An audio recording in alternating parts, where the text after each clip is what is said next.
A vector is a directed line segment. Just like, ooh, let's get rid of this. Okay, just like Vector told us, our villain, a vector has magnitude and direction. Okay, maybe in physics you've talked a little bit about vectors. Yes or no? Yes.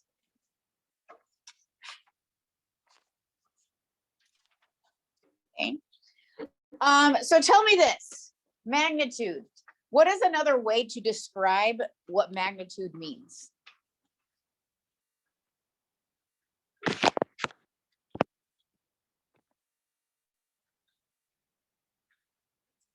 Here I have a vector.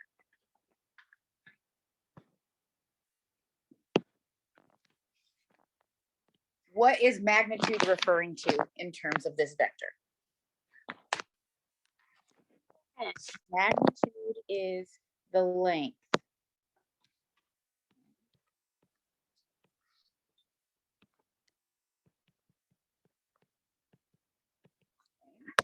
Magnitude is the length of our vector. Direction,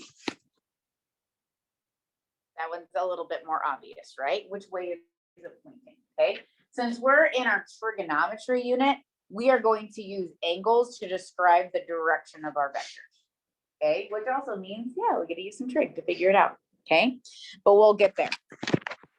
Now, a vector is going to have an initial point and a terminal point. Okay, and that's going to be important for when we place this into standard position. Okay, so it starts at the initial point, it ends at the terminal point, and that's like our arrowhead is at the terminal point. Okay. My trip was good. We had fun as a family. So I got a lot of sleep after the trip. How many of you definitely took advantage of spring break to get some sleep? So much so that this morning was rough. Right? Okay, equivalent vectors. If two vectors are equivalent, aka the same, what do you think is going to be the same? Crazy, right? Their direction is going to be the same and their magnitude has to be the same.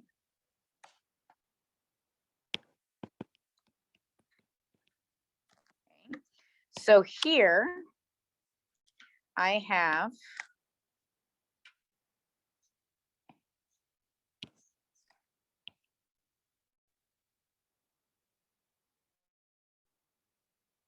two vectors that are equivalent.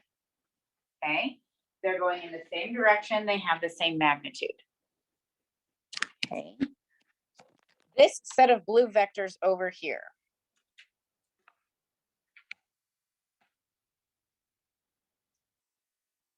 they are not equivalent, but what is the same about them?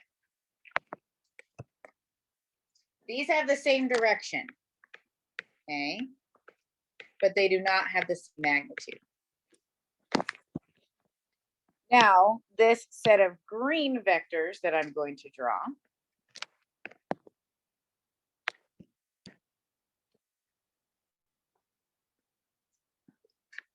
these are not equivalent. What is the same about them? They have the same magnitude. Specifically, what's true about their direction? They're opposite, okay? So it still is a special scenario where we have vectors going in the opposite directions. What could we say about each of these pairs of vectors? The purple pair, the blue pair, and the green pair all have one thing in common. Well, I would not say the angle because the green pair, they're going in opposite directions. Think of geometry.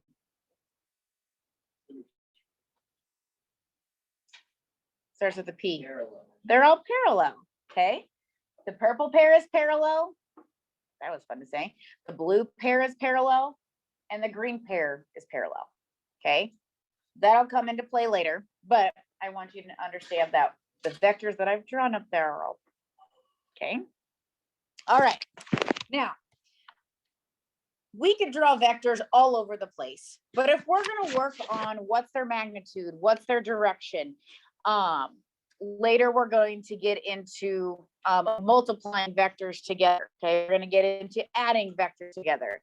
We can't do this unless they all are starting in the same spot, okay? So we are going to put our vectors in standard position. And when we do that, we are going to put the initial point at the origin, okay? And if the initial point is at the origin, then we can easily find direction and magnitude and all the things that we'll need to find in the next couple days, okay?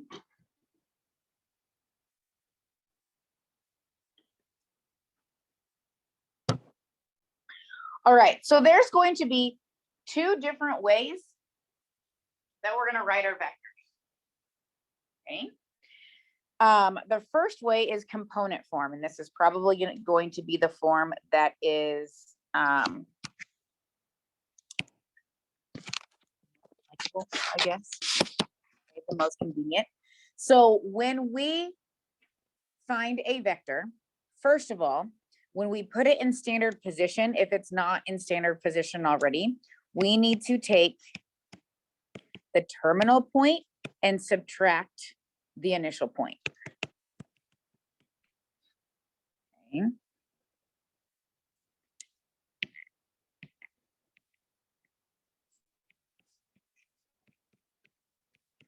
So we are going to have to subtract the x coordinates to get our horizontal component.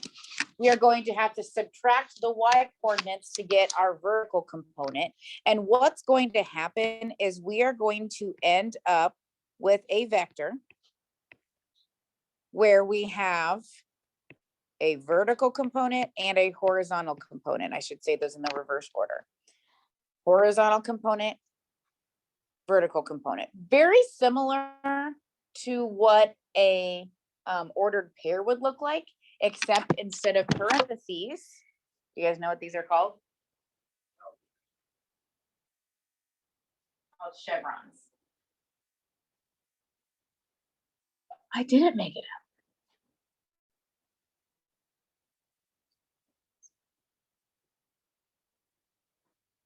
How's California? Warm? Yeah.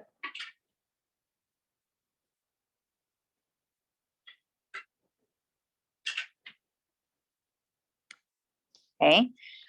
So just for example, if we had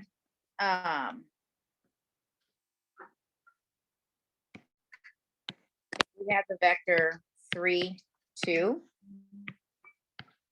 then we would go over 3 up 2 and draw our vector there. Okay, that's what we're talking about in standard position. Okay. Now, our magnitude. Okay, when we write vectors, you are going to see it broken up as either v1, v2, or you might see a vector like in general written as a comma b. Okay, and we're going to work with a comma b right now because it'll be easier for our picture. Okay? So let's talk about the length of a comma b. If I am going to plot vector v in standard position and it's a comma b, then I am going to go horizontally A, I'm going to go vertically B, and then I'm going to draw my vector. How do you suppose we can find the length of this vector?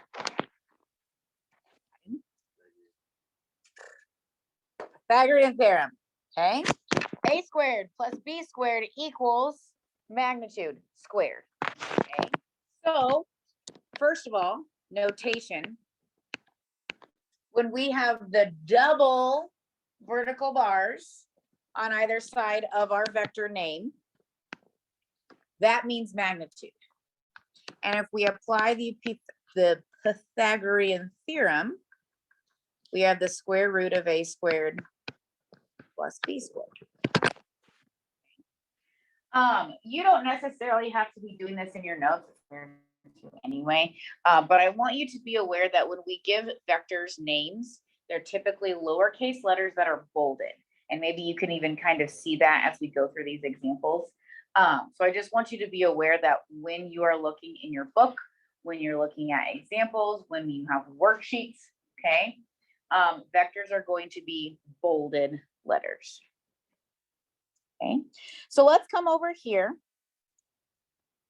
to this example. Okay, I want the component form and magnitude of a vector v that has an initial point of -2, 3 and a terminal point of -7, 9. Now, when we find standard position, we have to do a subtraction. Which vector needs to come first? The terminal or the initial? Terminal minus initial. So we have terminal -7 minus -2 for our horizontal component. For our vertical component, we have 9 minus 3. Okay, so vector v is what? -5, 6.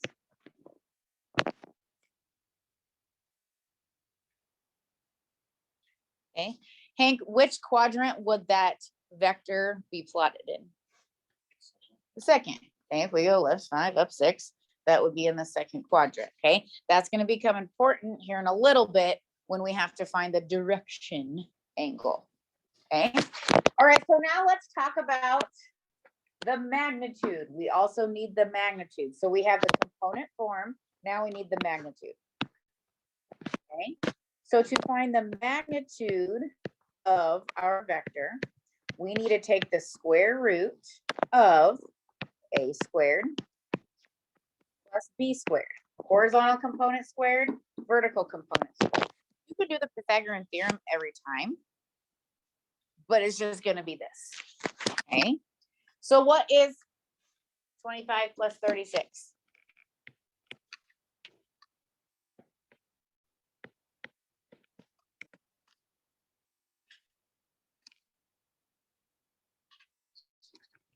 $61, thank you. So we have the square root of 61. Okay, so here we have our component form, and here we have our magnitude. Okay. Not so bad, right? Okay. All right. Now let's talk about a unit vector. At your pod with your new friends, talk about what number is associated with the word unit.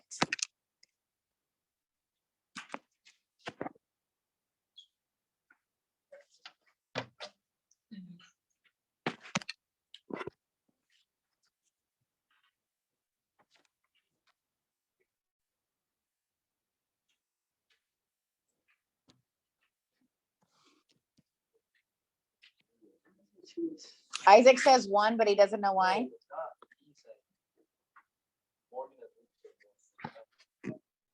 Morgan and Luke said 1, but Isaac doesn't really want to go along with the crowd. Well, I'm not saying I'm not going along, I just don't know why. I don't get it.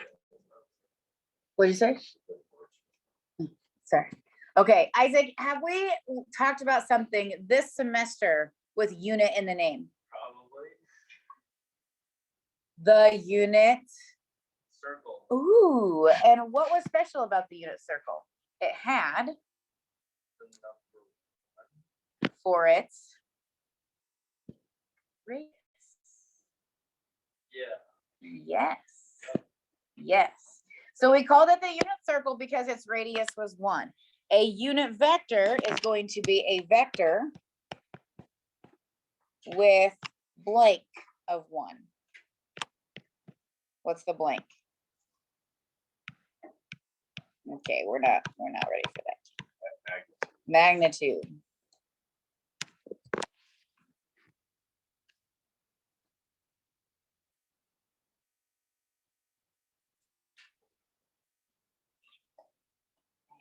So its length is 1. Okay. Now, here's something unique about vectors. Okay. Fun fact. You remember how we were talking about parallel vectors up here before? Yeah. Okay. If vectors are parallel, then they're scalar multiples of each other. So the vector 1, 2 is parallel to the vector 3, 6. Okay. Or the vector 1, 2 is parallel to the vector -1/2, -1. If we multiply a vector by a number, then they're still going in parallel directions. Okay. So if I want to force a vector to have magnitude 1, okay, if I want to force a vector to have magnitude 1, then I can take that vector and I can multiply by 1 over its magnitude. And it becomes a vector of magnitude 1.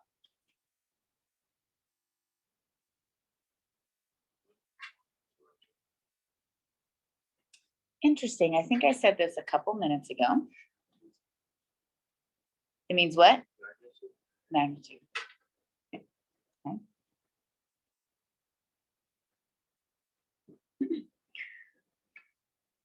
Okay, so this right here, find a unit vector in the direction of 7, -3. The first thing we need to do with this is find its magnitude. So I'm going to give you 30 seconds to find the magnitude and compare it to the people you said find.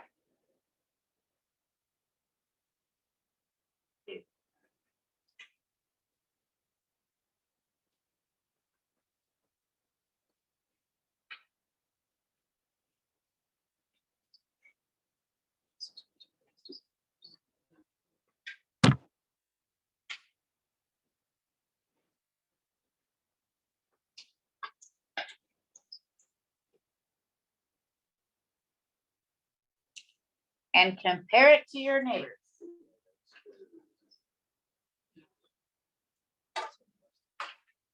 Leave it as a radical. Well, you know,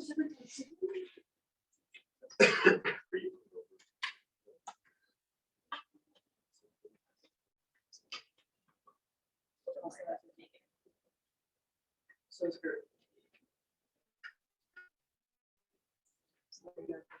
all right, Mallory, what's our magnitude?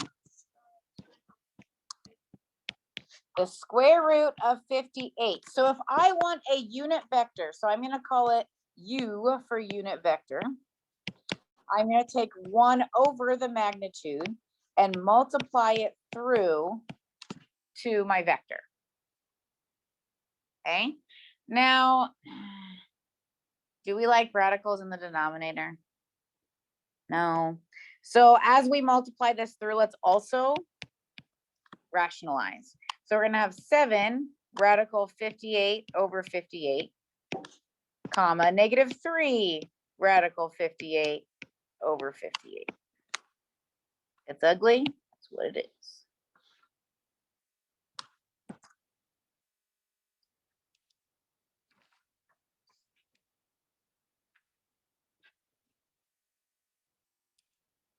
Do you believe me that this has magnitude of 1?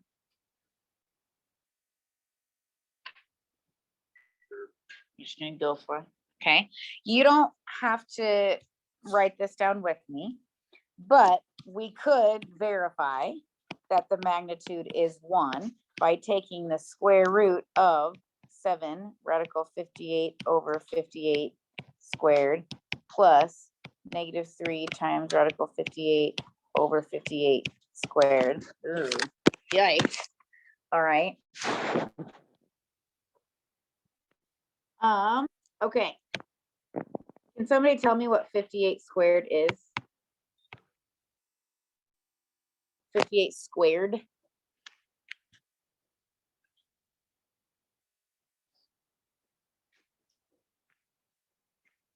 Can somebody tell me what 58 squared is?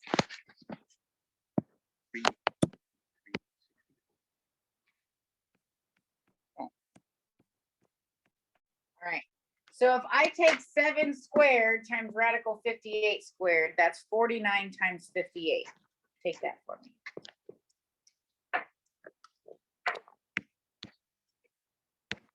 Okay. And if we take 3 radical 58 squared, we get 9 times 58.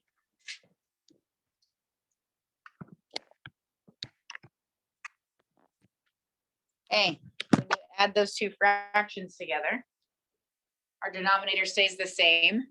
What's our numerator going to be? 3,364. Okay, our magnitude is going to be 1. Okay, let's think about it logically. We know that this vector right here has magnitude of radical 58. And we take that vector and we multiply it by 1 over radical 58. Well, when you multiply them together, we're going to get magnitude 1. Okay. All right, let's go ahead and flip to the back.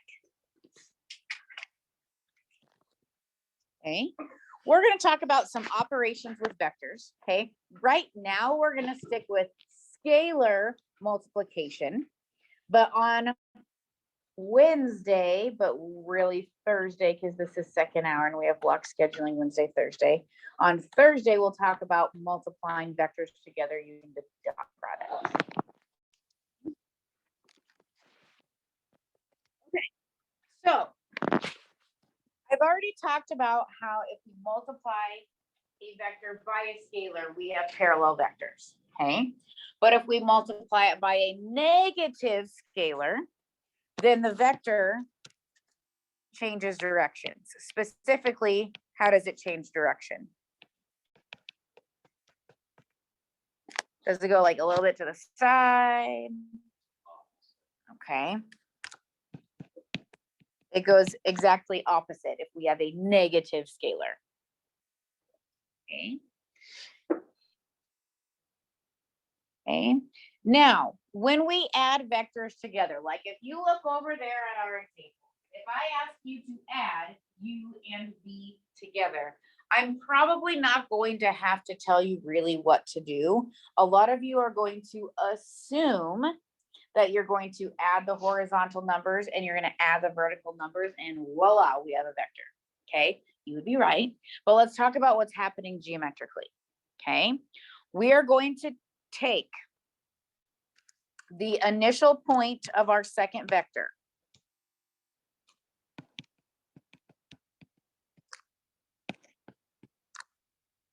And attach it to the terminal point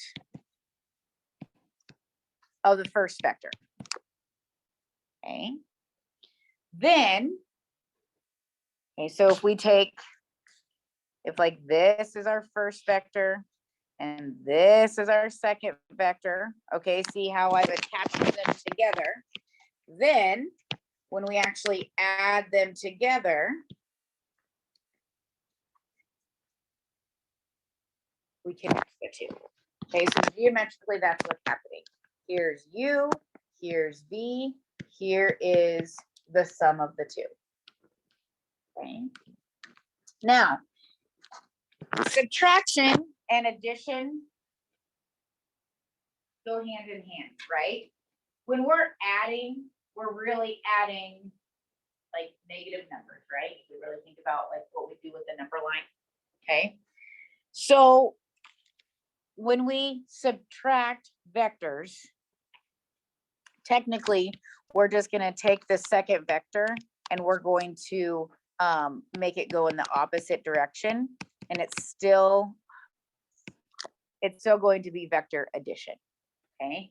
We're always gonna call it vector addition, but if there's a subtraction sign, we're just adding the opposite vector, okay? When we add vectors, our answer is going to be called the resultant. So when you see the word resultant, they're talking about you adding vectors together. So don't be weirded out.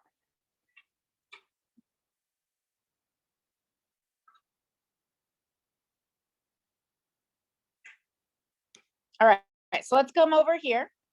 U is the vector 1, 4, and V is the vector 3, 2. I know that most of us have already probably even written down that U plus V is what, 4, 6? Okay. Now, I am going to ask you to geometrically give me a picture, okay? What is actually happening? So let's talk about it. Vector U is the vector 1, 4. So if I go 1, 1, 2, 3, 4, this orange vector is vector U. Okay. Vector V is the vector 3, 2. So from the terminal point, I'm going to put the initial point of my next one, and I'm going to go over 3, up 2. And there is my second vector that I just attached to the first vector. So now when I actually connect these two together, notice how we've gone right 4, up 6. There's our vector 4, 6.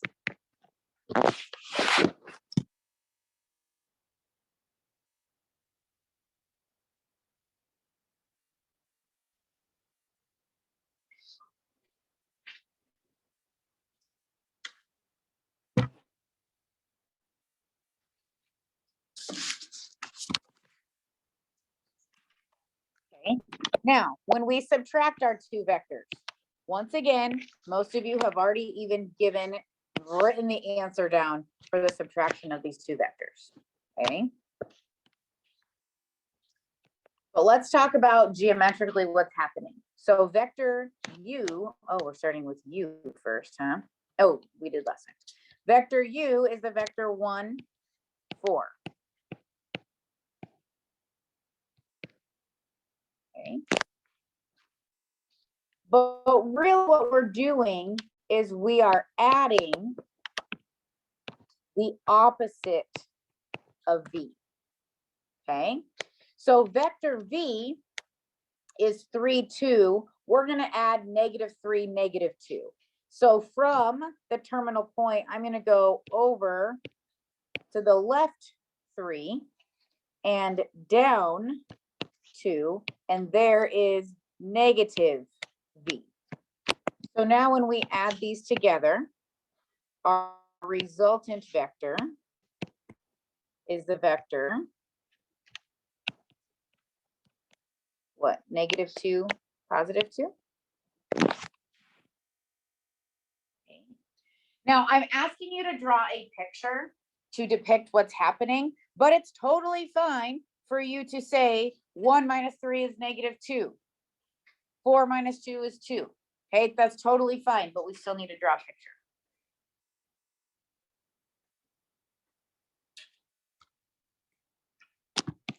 All right, last example for adding these two together. Okay, 2U - 3V. Okay, I'm going to skip drawing the picture on this one. But if we were to draw it, which you will have to in your homework, 2U would be essentially making 2 U's, and then we would have to add 3 opposite V's. So that's what that's going to look like. Okay. Now, we need to take 2 times our vector U minus 3 times our vector V. Okay, so what I'm gonna do is I'm gonna change this to 2, 8 plus -9, -6. There's 2u added to opposite 3v. And what is our resultant vector?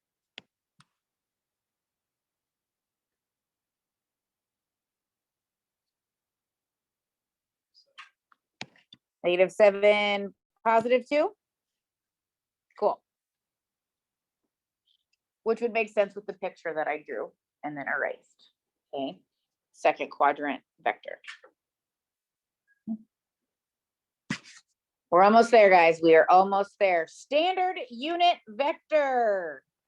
Okay, here we are finally getting to the second way we can write a vector. Vector I is the vector 1, 0. Vector J is the vector 0, 1. So notice how each of these have magnitude 1. That's why they're called standard unit vectors. Okay. And what we can do is we can rewrite a vector as a linear combination of vectors I and J. So this right here is component form when we're in the chevrons. What we can do is we can take our horizontal component and multiply it by vector I, add it to vertical component times vector J, and that means the same thing. Since I is the vector 1, 0, and J is the vector 0, 1, by writing it like this, it means the same thing as our component form.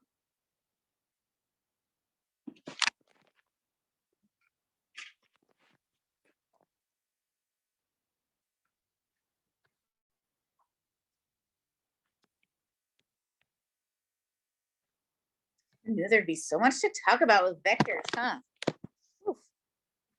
Here's our vector V. We have an initial point at 5, 2 and a terminal point at -3, -1. What I want you to do right now in the next 20 seconds is in component form, take terminal minus initial and write me the vector, like in chevron form. Component form, take terminal minus initial, tell me what vector U is.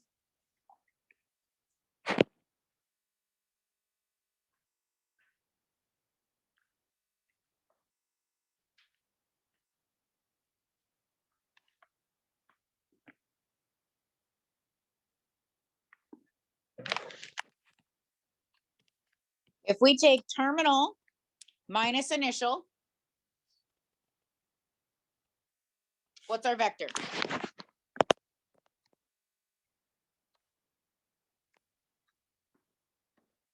Gives us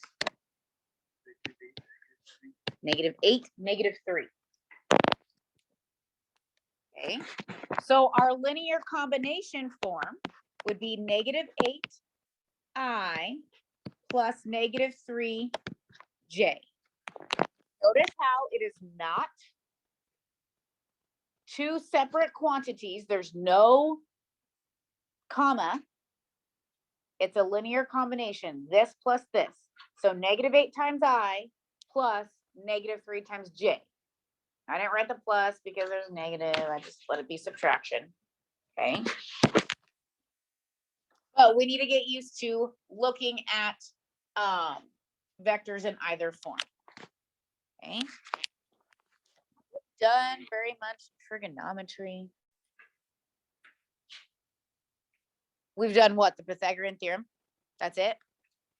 Get out your calculators. Let's actually do some proofs.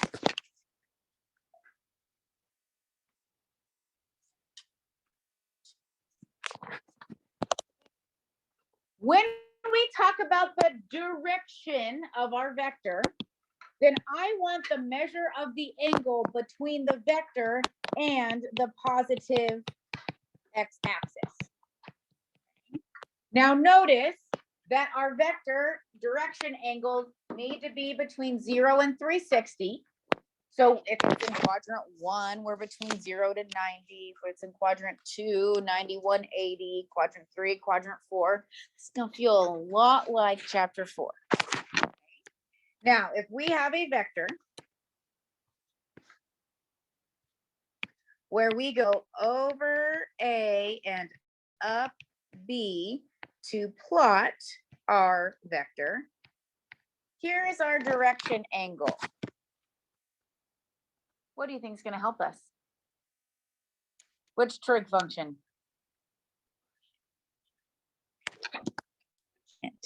The tangent of our angle is B over A. Look at this picture. The tangent of theta is B over A. So we're going to use that every time to figure out what our direction angle is. And we will have to be careful making sure that our angle matches up with whatever quadrant we're in, okay? I want to remind you that your calculator, inverse tangent is always going to give you an acute angle, okay? And that is going to be your reference angle, and then we're going to have to think about which quadrant it's going to lie in, okay? So let's come over here, okay? 3, 4 is our vector, okay? Which quadrant is vector 3, 4 in? It's in quadrant 1, okay? So what kind of an angle are we going to get? Should be acute, right? Okay, so we need to take the tangent of theta is B over A. So in your calculator, could you please punch in, are you gonna punch in the tangent of 4/3? No, you're gonna press inverse tangent of 4/3 so that we can get theta by itself.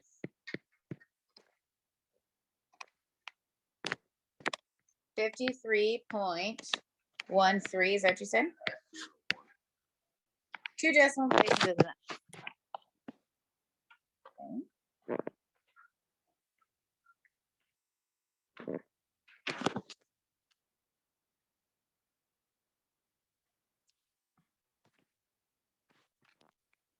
So now let's go to the second example. Like that was easy, right? What quadrant are we in here? Which one? Quadrant 3. Okay. So if we have the tangent of theta equals B over A, what angle do we get? It's going to be acute.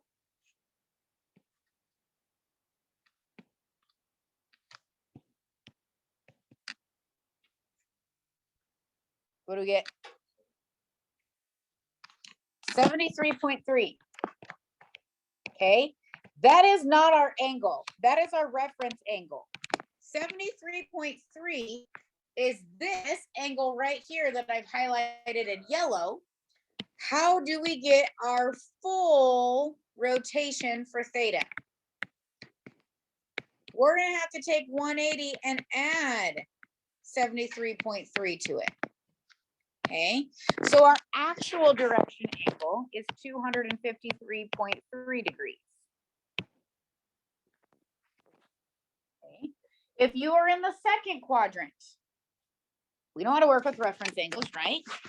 If you're in the second quadrant, you're going to have to take 180 and subtract your reference angle. If you're in the fourth quadrant, you're going to have to take 360 and subtract your reference angle. Please be conscientious of which quadrant your vector lies in so that you can make sure that your direction angle actually matches.